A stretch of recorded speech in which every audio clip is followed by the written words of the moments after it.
Hello everyone, this is Pragneta. Welcome to my channel You Naturally. For useful content నా ఛానల్ని like చేయండి, share చేయండి, subscribe చేయండి.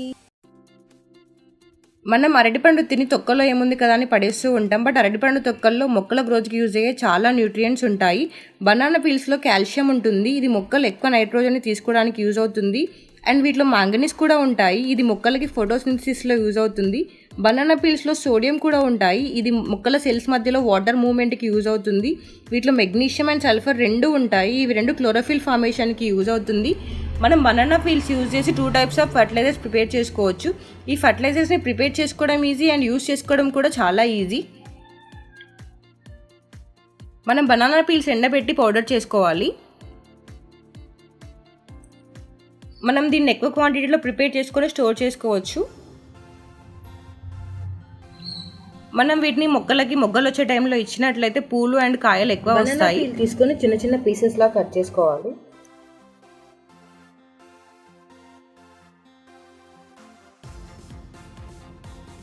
తర్వాత ఖాళీ వాటర్ బాటిల్ కానీ ఖాళీ కంటైనర్ కానీ తీసుకోవాలి. వాటర్ బాటిల్ని బనానా పీల్స్తో ఫిల్ చేయాలి.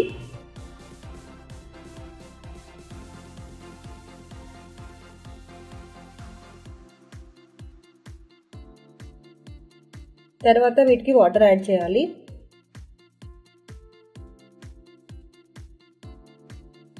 వీటిని 2 days స్టోర్ చేసుకోవాలి. ఈ ఫర్టిలైజర్స్ని మనం కుండీలో పెరిగే మొక్కలకు 15 days ఒకసారి ఇవ్వాలి. ఎందుకంటే కుండీలో పెరిగే మొక్కల సాయిల్లో అంత న్యూట్రియంట్స్ ఉండవు.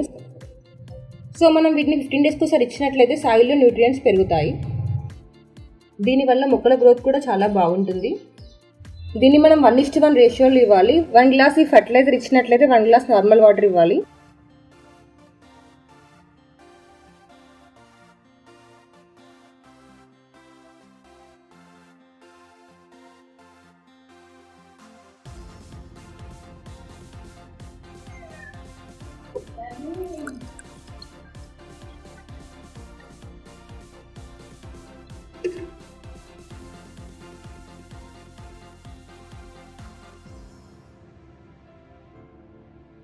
ఇప్పుడు దీన్ని మనం మొక్కలకు ఇవ్వచ్చు.